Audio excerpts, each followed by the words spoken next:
अभी कुछ दिन पहले हमने एक खबर दिखाई थी सदर सीओ हजारीबाग के सदर सीओ आशुतोष कुमार की। उन पर आरोप लगा था कि उन्होंने 12 लाख रुपए की रिश्वत मांगी है एलपीसी बनाने के लिए।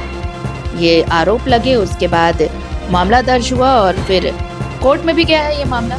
इसी मामले में देखिए थाना प्रभारी ने तो इसकी पुष्टि भी की है और जब जांच चल भी रही है। लेकिन इसके बाद सदर सीओ ने ये कहा है कि जब उनके खिलाफ आवेदन दिया गया उसी दिन उन्होंने भी आवेदन दिया है।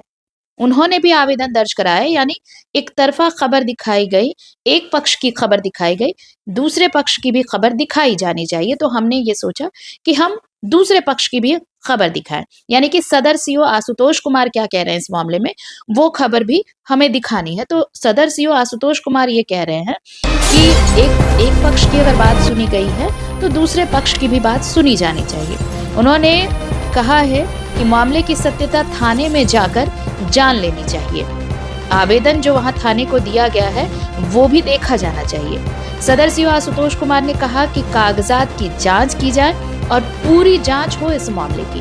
उन्होंने कहा कि आरोपी पक्ष जिस दिन थाने में आवेदन देता है, यानी जिस रैयत ने आरोप लगाया कि एलपीसी बनाने के लिए 12 लाख की रिश्वत मांगी गई, उसी दिन कई घंटे पहले वो उनके दफ्तर पहुंचता है, यानी अंचल कार्यालय पहुंचता है और उनको कई बातें सुनाता है और झूठा मामला दर्ज करने की धमकी देते हुए सीओ ऑफिस से निकल जाता है, यानी वो रैयत पर जो है उस पर आरोप लगा रहे हैं। और फिर उसी दिन आवेदन की कॉपी लिखकर मुफस्सिल थाने को दे दी गई है। तो ये आशुतोष जो है, सीओ जो आशुतोष हैं, उनका पक्ष है।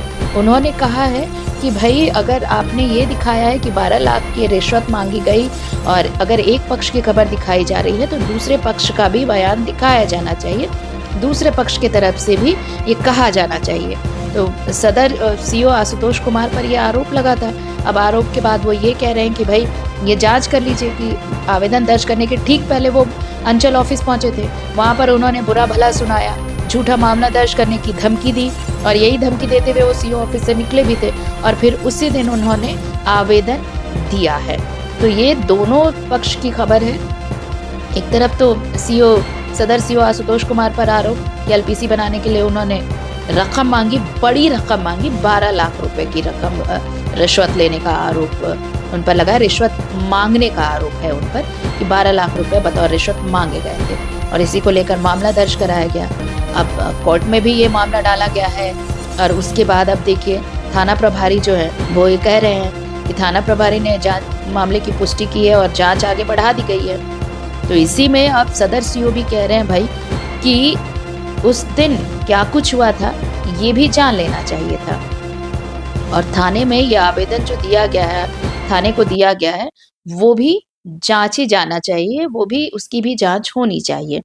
उन्होंने कहा कि जांच पूरी होने दीजिए, लेकिन इससे पहले ये जान लेना जरूरी है कि जिस दिन थाने में यह आवेदन दिया गया उसी के कुछ घंटे पहले रैयत जो आरोप लगा रहे हैं, आरोप लगाने वाले, वो सीओ ऑफिस पहुंचते हैं और झूठा मामला दर्ज कराने की धमकी भी देते हैं।